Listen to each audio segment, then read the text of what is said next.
இன்னைக்கு நம்ம பார்க்க போறது டீமன் லார்ட் மான்வாவோட எபிசோட் 38 தான். ஸோ வீடியோக்குள்ள போறதுக்கு முன்னாடி மறக்காம ஒரே ஒரு லைக்கை தட்டி விட்டுருங்க, ஏன்னா அப்பதான் நிறைய பேருக்கு ரெக்கமெண்ட் ஆகும். சரி வாங்க நம்ம டைம் மிஸ் பண்ணாம எப்பிக்குள்ள போகலாம். எப்பிக்கோட ஸ்டார்டிங்லயே நம்ம எம்பரர் அவரோட நிலைமை ரொம்ப மோசமா இருக்கு.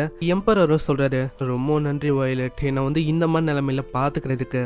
பரவாயில்ல இருக்கட்டும், நீங்க தேங்க்ஸ் எல்லாம் ஒன்னும் சொல்ல தேவையில்ல. அப்பா உங்களை இந்த மாதிரி நிலைமையில பாக்குறதுக்கு எனக்கும் ரொம்ப கஷ்டமா இருக்கு. இப்படி இவங்க பேசும்போது அங்க அந்த பிரின்சிபலும் வராரு. அப்புறம் ஏதோ ஒரு முக்கியமான வேலையை தான் இங்க வந்திருப்பாரா, இதனால நம்ம வயலட் மத்தவங்க எல்லாருமே வெளில போயிடுறாங்க. வந்து எவ்வளவு தூரம் வந்திருக்குன்னா என்ன விஷயம் ஒரு மேஜஸ்டி, என்னன்னா எல்லாம் யோசிச்சு பாருங்க, இங்க வந்து நிறைய விஷயங்கள் வித்தியாசமா நடக்குது. ஆமா எனக்கும் புரியுது, என்னோட ஹெல்த்தும் போக போக ரொம்ப மோசமா தான் ஆயினே போகுது. என்னதான் குணமாகற மாதிரி போனாலும் என்னால அங்க குணமாக முடியல. அதுக்கப்புறம் தான் பிரின்சிபல் பாயிண்ட்டுக்கே வராரு. அவரு வந்ததுக்கு காரணம் லியனல் பத்தி பேசணும் தான். ஆனா எம்பரருக்கு ஆல்ரெடி இந்த விஷயம்லாம் தெரிஞ்சிருக்கு.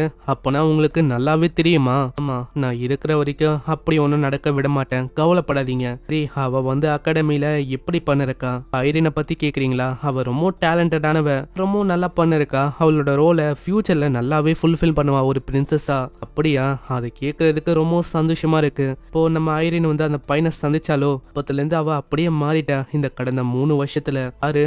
நம்ம லியானா. ஆமா அதேதான். நான் என்ன நம்புறேன்னா அந்த பையன் அவ கூட கடைசி வரைக்கும் இருப்பான்னு நம்புறேன். ஐரினை பத்தி சொன்னா சின்ன சின்ன விஷயத்துக்கெல்லாம் அவ அழுவ ஆரம்பிச்சிருவா. மேல அவளை பத்தி கவலைப்பட வேணாம்னு நினைக்கிறேன். அதுக்காக தான் விஷயங்களை நான் ஏற்பாடு பண்ணிட்டேன், அவனுக்கும் இவளுக்கும் வெட்டிங் ஆகுற மாதிரி. ஆனா இந்த விஷயத்த கேட்டு அவர் வந்து சர்ப்ரைஸ் ஆகல. என்ன நீங்க சர்ப்ரைஸா உங்களுக்கு ஃபீல் ஆகலையா?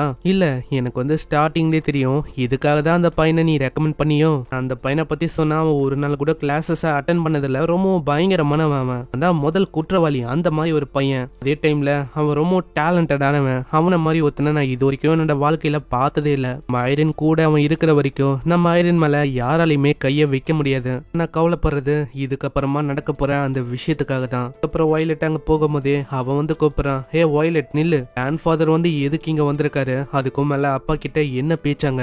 அங்க தானே இந்த உன்னால சொல்ல முடியுமா? நான் எதுக்கு சொல்லணும்? நீ அங்க போய் கேட்டுக்கலாம்ல. உனக்கு எவ்வளவு தைரியம் இருக்கும்? அப்படியே போற, நான் இன்னும் பேசி முடிக்கல. ஓ அப்படியா? எனக்கு எல்லா விஷயமும் தெரியும். இன்னமும் டயர்ட் ஆகலையா? எல்லாரையுமே நீ கொல்ல போறல?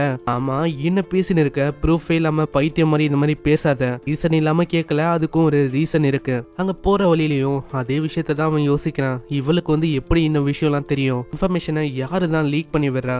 சைடு நம்ம ஐரினை காட்டுறாங்க. ஐரினுக்கு அங்க எதுவுமே புரியல. சைடு நம்ம ஐரினு ரொம்ப துள்ள ஆரம்பிக்கிறான். அது எனக்கும் லியானுக்கும் அங்க மேரேஜ் ஆக போகுதா? அப்பனா அவங்க வந்து அவங்களாவே டிசைட் பண்ணிட்டாங்களா இந்த விஷயத்த? அங்க இதனால அவ அப்படியே மண்டிய தொங்க போட்டுறா. அங்க லூனாவும் சொல்றான், ஹே ஐரின், உனக்கு இந்த விஷயம் பிடிக்கலனா நீ வந்து ஏன் மறக்க கூடாது? இல்ல எனக்கு வந்து பிடிக்காது அப்படின்லாம் எனக்கு ஒன்னும் இல்ல. உங்களோட ஹவுஸுக்குன்னு சில பல பொசிஷன் இருக்கு. அட்லீஸ்ட் அவங்க பேசுறதுக்கு என்னை இன்வைட் ஆச்சு பண்ணிருக்கணும். இதுக்குள்ளேயே அந்த ஸ்வாட் பொண்ணு வந்து கத்துறான், நான் வந்து டெஃபினட்டா அதை ப்ரூவ் பண்ண போறேன். இந்த மேரேஜ் வந்து உண்மையிலேயே அற்புதமா போக போகுது. என்னோட ஹைனஸுக்கு முக்கியமா எல்லாமே தலைவிதி தான், கடவுளால டிசைட் பண்ண விஷயங்கள். லேடி ஐரின் கண்டிப்பா நம்ம லியானோட இதயத்தை வெல்ல போறாங்க.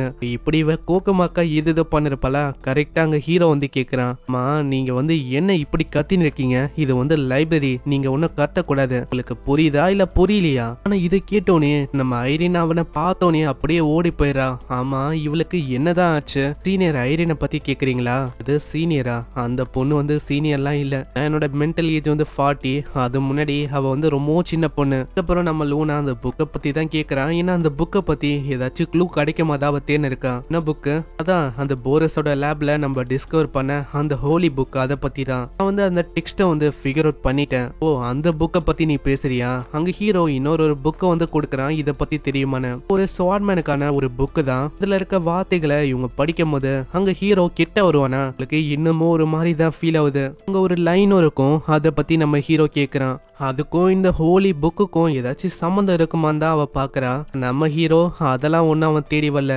நம்ம ஹீரோ தேடி வந்தது அந்த ஹோலி புக்குக்கு ரைவலா இருக்கிற டீமன் டோம், அந்த புக்கை தான். இப்படி இவன் சொல்றதோட இங்கே இந்த எபிசோட முடியுது. அவ்வளவுதான். இது வரைக்கும் தான் சாப்டர்ஸே வந்திருக்கு. நம்ம வர வீக்லி பார்த்துடலாம். 2 சாப்டர் ரிலீஸ் ஆகட்டும், அதுக்கப்புறம் நானே போட்டுறேன். அது வரைக்கும் வெயிட் பண்ணுங்க. ஒரு புதுசா ஏதாச்சும் மான்வா இருந்தா கண்டிப்பா கீழே கமெண்ட் பண்ணி விடுங்க, செக் பண்ணி பாக்குறேன். நல்லா இருந்தா கண்டிப்பா நம்ம சேனல்லயே அது வரும். சப்ஸ்கிரைப் பண்ணிக்கோங்க. நான் ஸ்டார்டிங்ல வச்ச தம்ப்நெயிலோட தான் அப்படியே அந்த மான்வாவை வீடியோவை அப்லோட் பண்ணுவேன். இந்த நோட்டிபிகேஷன் வந்தோடனே அப்பதான் உங்களுக்கும் தெரியும். சரி, நான் உங்களை நெக்ஸ்ட் மான்வா இல்ல ஒரு நெக்ஸ்ட் எபிசோட்ல சந்திக்கிறேன். அது வரைக்கும் சைனரா.